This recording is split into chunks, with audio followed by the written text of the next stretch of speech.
Saudações, amigos do canal Agartha.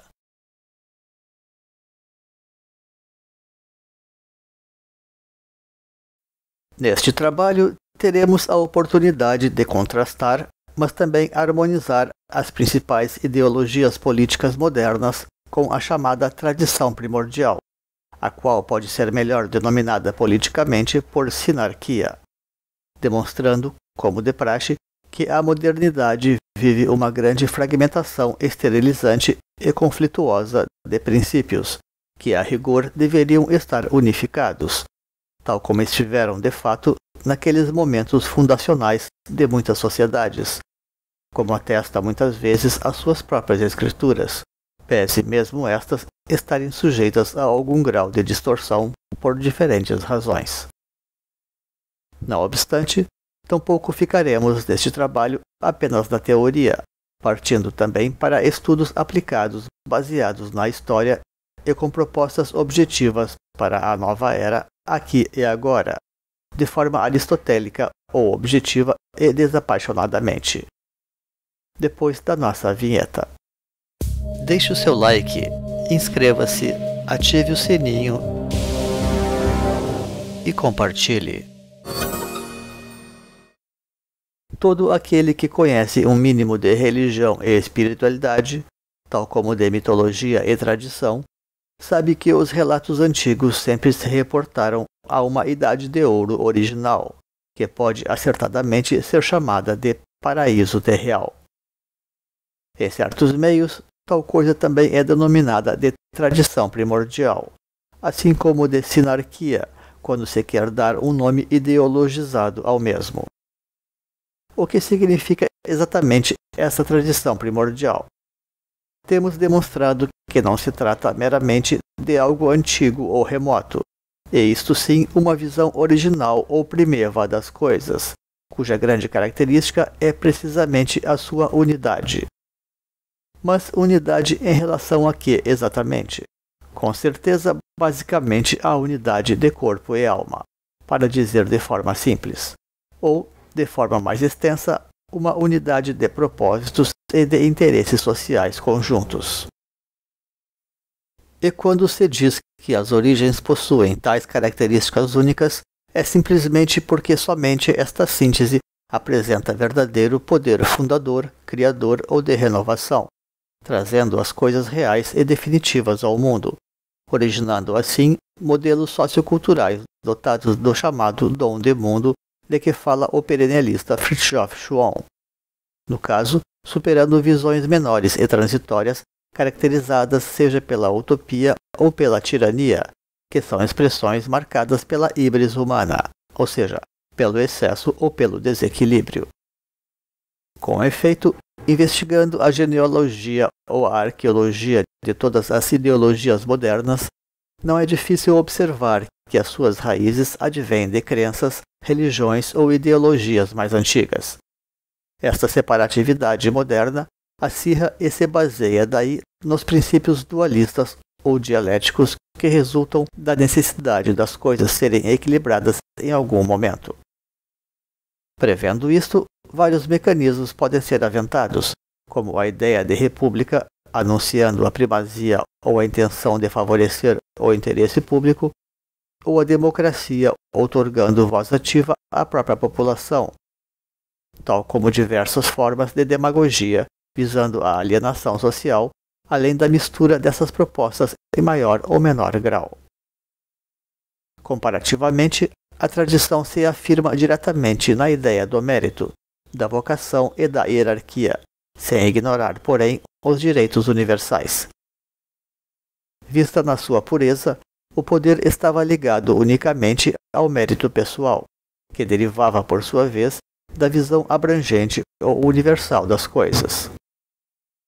Nesta altura, marcada pelas manifestações ideais de profetas e patriarcas, as coisas estavam como que em processo de gestação, daí a tradição primordial e a sinarquia enquanto síntese de dimensões e unidade de interesses.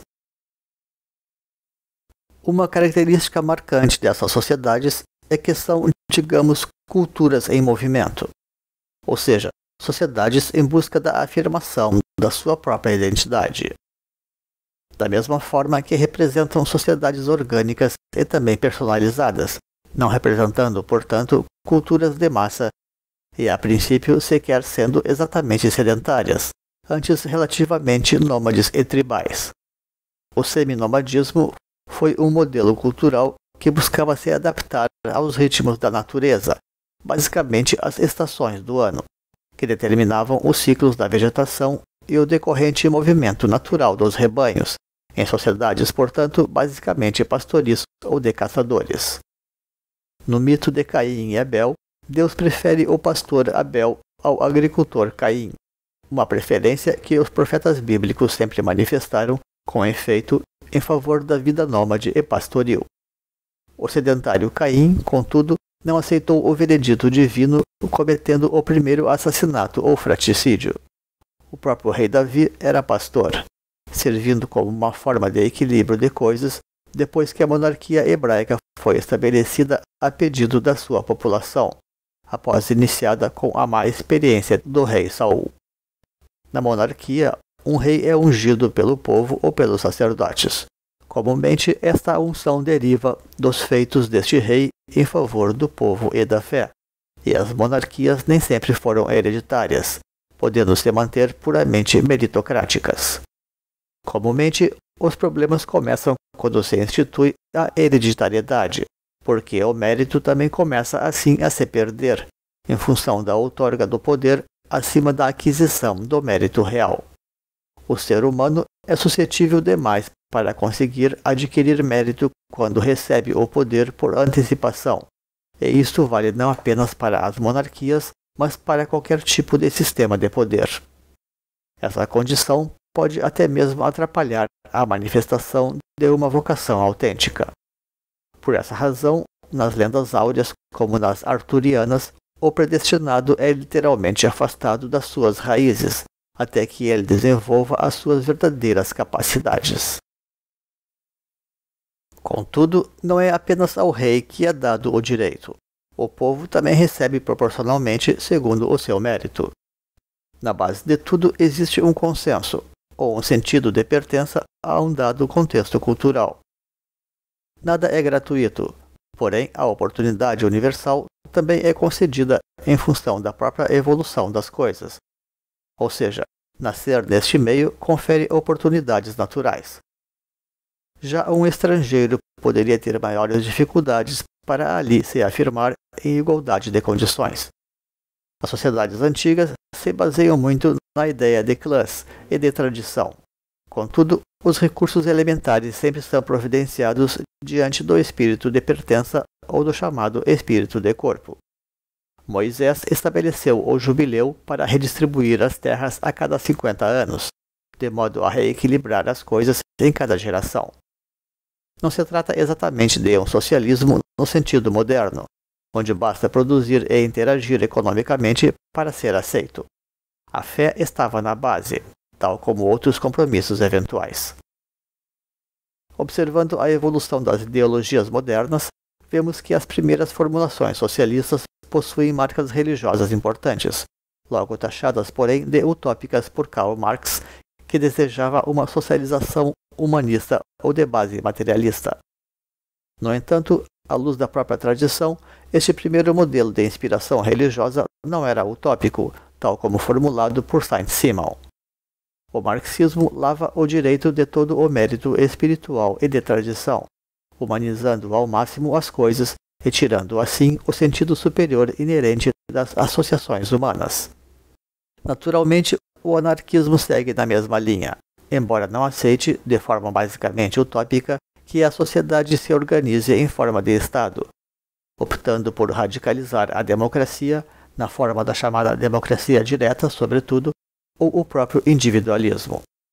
Naturalmente, aqui existem resquícios tribais, porém sem tradição e unidade espiritual que sirva de liga social.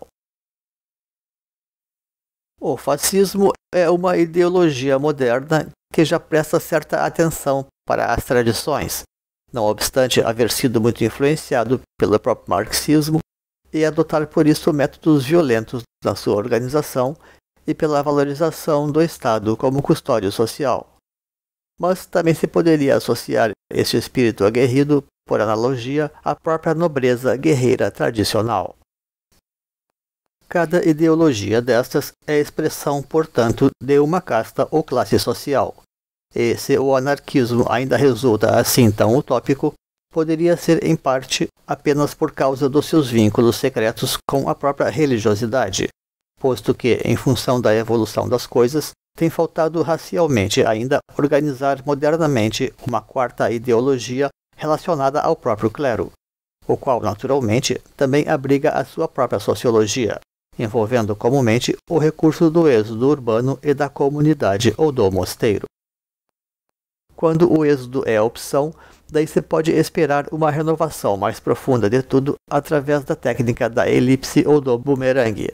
Isto é, realiza-se um afastamento inicial que mais tarde provavelmente trará um retorno ao todo, depois que o novo núcleo estiver consolidado, podendo oferecer novas referências culturais ou mesmo um enfrentamento a partir de bases efetiva e integralmente regeneradas, para além de reivindicações meramente materialistas.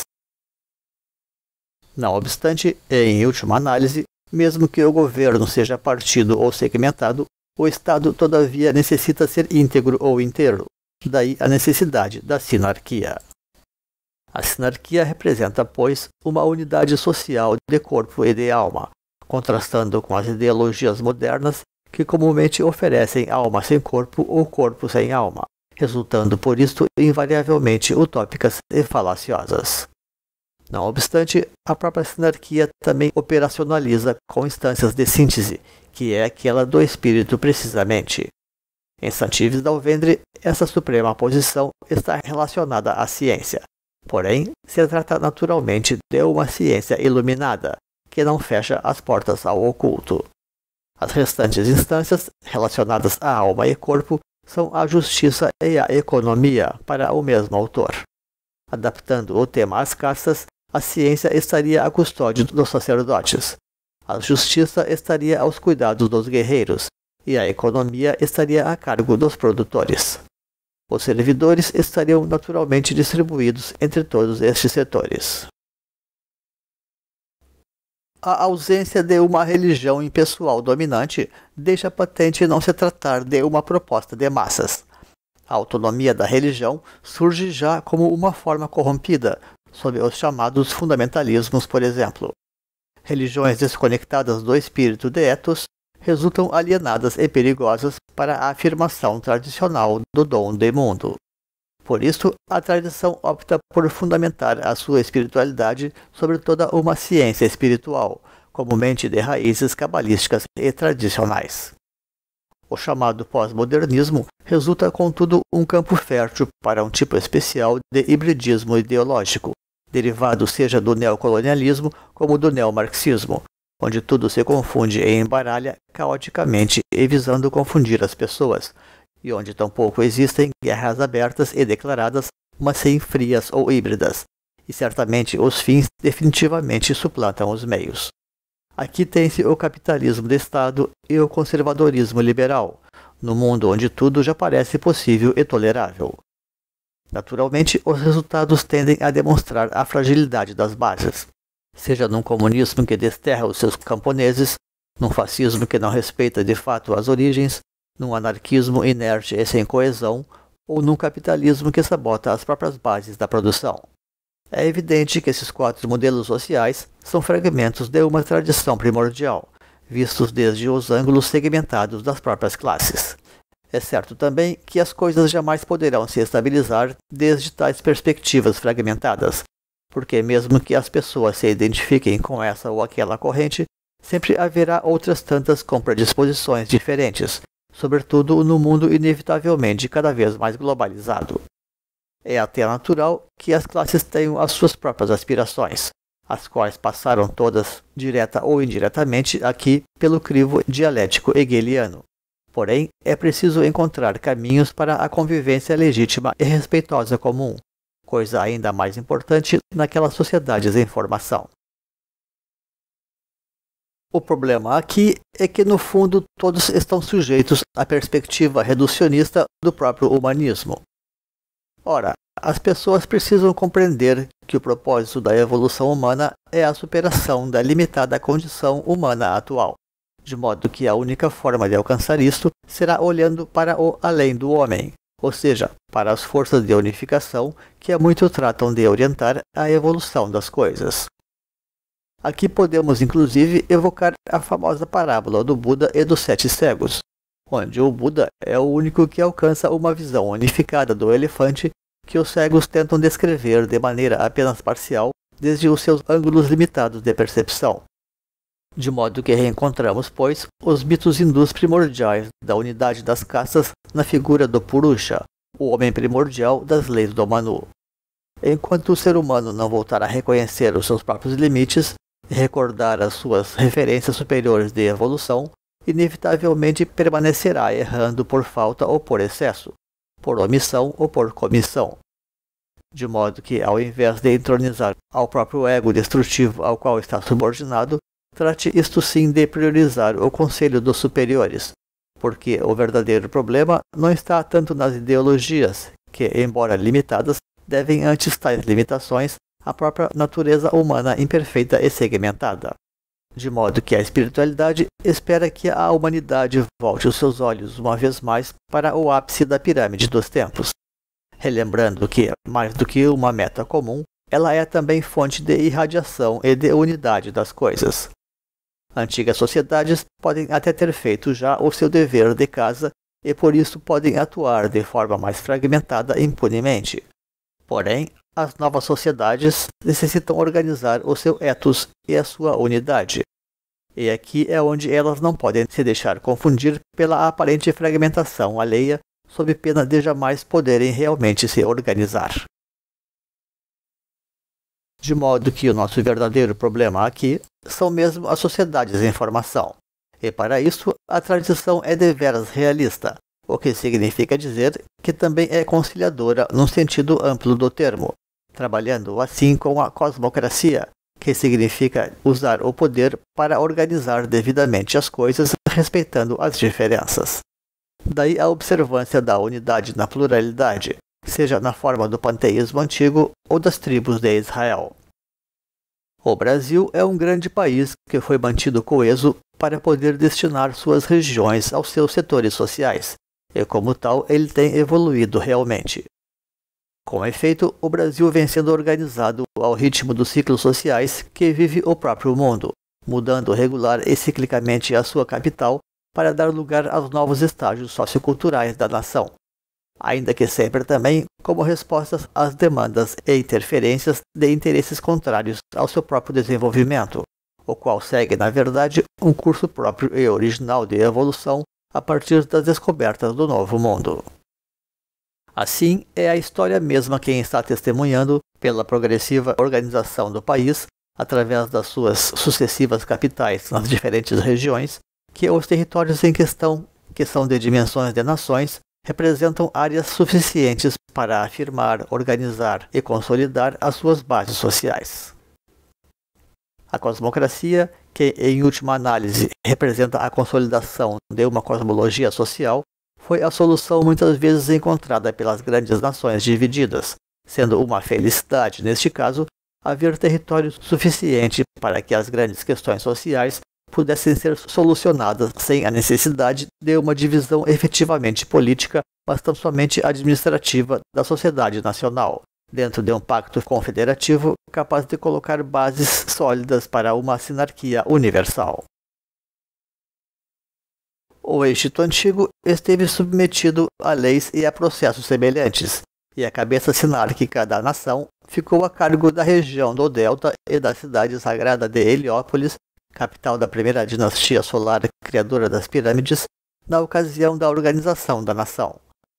Na Índia, a situação não foi muito diferente, estando centralizada desde o começo na análoga região do rio Indus.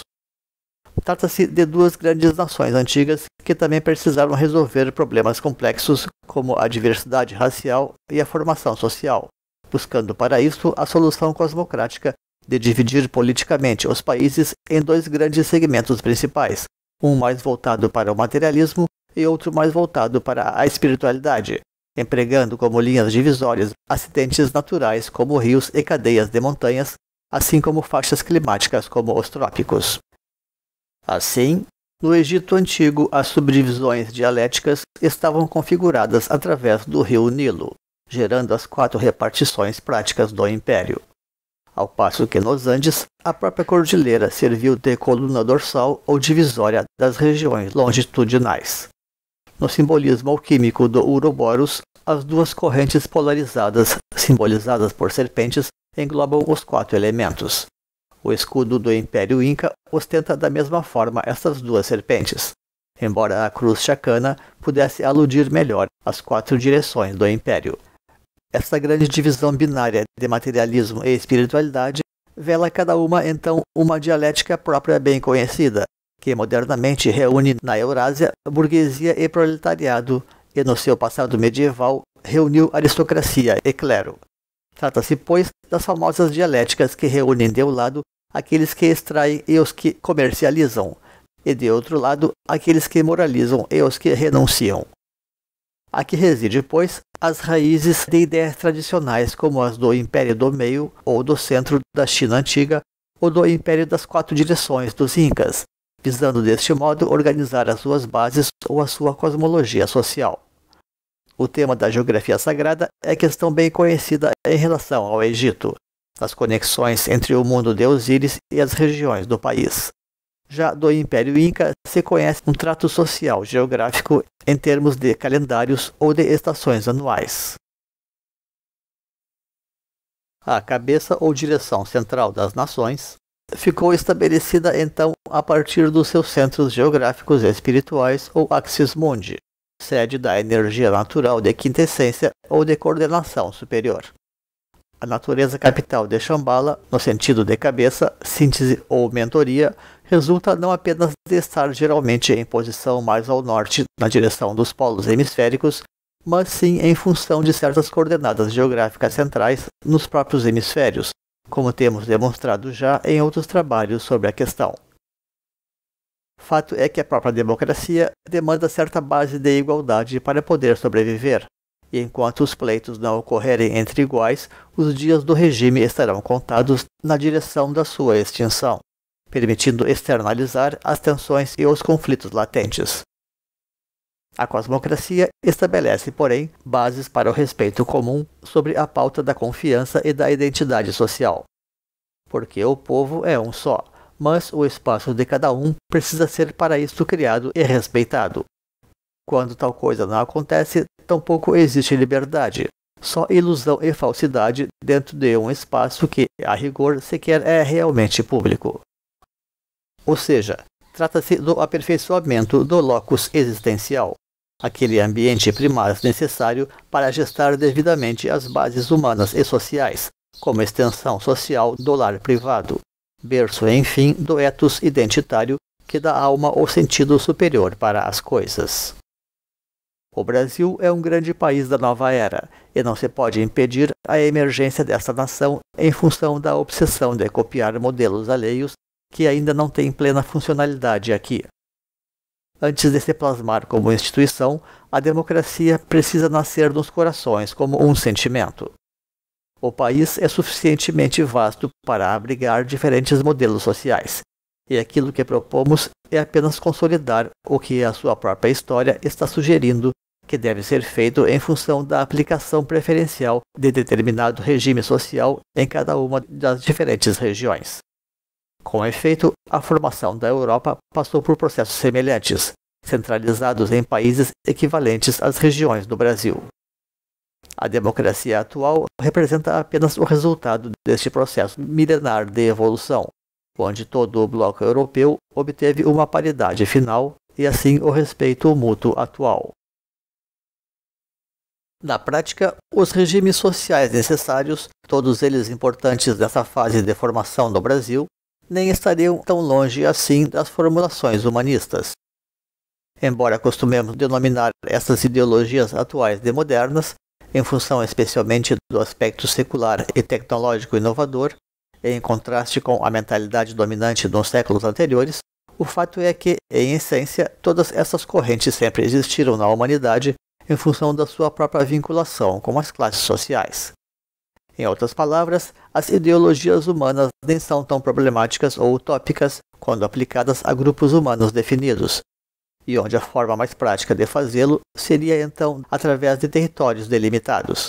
Ainda assim, é importante que ela passe pelo crivo de uma autoridade universal.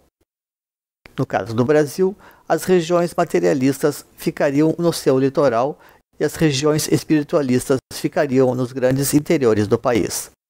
E haveria ainda uma coordenação central a cargo de uma quinta região neutral, por assim dizer, assinalada pela evolução e pela própria natureza das coisas, como o ápice de uma pirâmide simbólica que, na geografia sagrada do país, também estaria associada ao Axis Mundi local ou à sua própria Shambhala. Ali ficaria sediada também a sede da Confederação Sinárquica, onde os representantes de todas as grandes regiões farão a interlocução entre os interesses da Confederação com as suas próprias bases regionais, sob as orientações de uma mentoria universal. Tal pacto confederativo deverá regular, então, os compromissos vocacionais das regiões com o todo da nação, implicando em poder de veto em relação ao mau uso dos recursos, como em caso de abusos e de alienação. Assim, a região proletária, que é o Nordeste, seria obrigada a direcionar os seus serviços com absoluta prioridade para o resto do Brasil. A região burguesa, que é a sudestina, faria o mesmo com relação à sua produção. A região aristocrática, que é a do Centro-Oeste, deve devotar as suas desenvolvidas forças armadas à defesa de toda a nação. E a região mais religiosa, que é a do Norte, deve cuidar dos rebanhos espirituais de todo o país.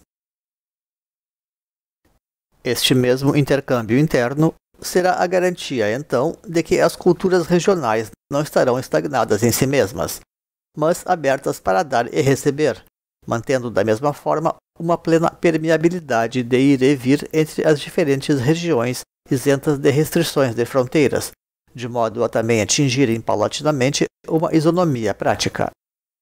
Em paralelo a isto, haveria também nesta mesma quinta região um Conselho Supremo Consultivo, como um colégio de notáveis formado por sábios enaltecidos e sumidades, sem poder de voto ou de veto, mas apenas para oferecer uma supervisão e fornecer orientação ao conjunto da nação e seus dirigentes, como uma autoridade universal capaz de retificar e depurar as ideologias a fim de extrair delas apenas o seu melhor e mais verdadeiro, permitindo tudo isto, enfim, uma reconfiguração e uma adaptação das coisas ao todo. Somente assim veremos o real florescimento da nação em todos os seus setores, pois o equilíbrio assim alcançado liberta as ideologias da sua híbris ou radicalismo. É justamente a presença de uma supervisão superior que permite com que as ideologias humanas se refinem e transmutem em tendências harmônicas com seus contrários e complementos, transformando assim dualismos em sínteses maiores. Assim, as pessoas também podem experimentar diversos tipos de sistemas sociais e contribuir naquilo que achar mais condizente com suas propensões, ao invés de passar a vida lutando por algo que nem sabe se irá funcionar ou, o que é pior, sem conseguir conhecer jamais as coisas em função dos eternos conflitos de interesses frustrantes presentes no seio da nação. Aliás, o próprio estágio sociológico atual das nações está adiantado já o suficiente como que para ensaiar modelos avançados como seria o anarquismo no Velho Mundo e a teocracia no Novo Mundo, tal como testemunham notórias tendências atuais, e como temos demonstrado já em nossos estudos de astrologia social aplicada. Sem esta harmonização, o país corre o risco de jamais conseguir implementar o modelo que necessite para sua formação, apenas porque boa parte do mundo já o tem realizado no seu passado. Enfim, um país com a estatura e a posição histórica do Brasil não merece ser sujeito a ideologias exclusivistas e transitórias, e sim ser ecumênico, protegido por grandes estadistas e orientado por grandes arautos da cultura universal dos tempos. E disto realmente muito pode depender, não apenas para o próprio país, como também para o futuro de todo o planeta. Assim, a cosmocracia é o modelo de Estado, que resulta imperial no sentido de ser universal, e a sinarquia representa o regime social de concórdia para além da simples participação simbólica das partes, mas como representação ativa em prol de um todo sempre maior e mais abrangente. Afinal, a sinarquia tradicional é o governo comum ou de todos, e a única forma de que suas bases sejam uma realidade é organizando regiões identificadas objetivamente com as grandes causas sociais. Esta não é, porém, uma proposta arbitrária e sequer nova, porque antigos países semelhantes o demonstraram fazer na sua própria formação. A cosmocracia visa então homogeneizar os setores sociais e reduzir os intercâmbios externos apenas ao essencial. Mas, nem por isto, as dinâmicas do país serão estagnadas. Pelo contrário, poderão ser até ampliadas. Elas serão apenas redirecionadas para construir e reorganizar o próprio país e, na sequência, o subcontinente ou mesmo a América Latina em si. Politicamente, tal coisa representa também uma base para o exercício de uma democracia verdadeira, posto que setores sem recursos fundamentais não podem se integrar na prática, reduzindo o sistema político geral a uma forma tão somente simbólica. E com isto encerramos esta apresentação. Agradecemos então pela sua companhia. Deixaremos nos créditos links para vídeos, livros e blogs que possam enriquecer os conhecimentos sobre os assuntos desta apresentação. Um grande abraço e até uma outra oportunidade neste canal. Pax.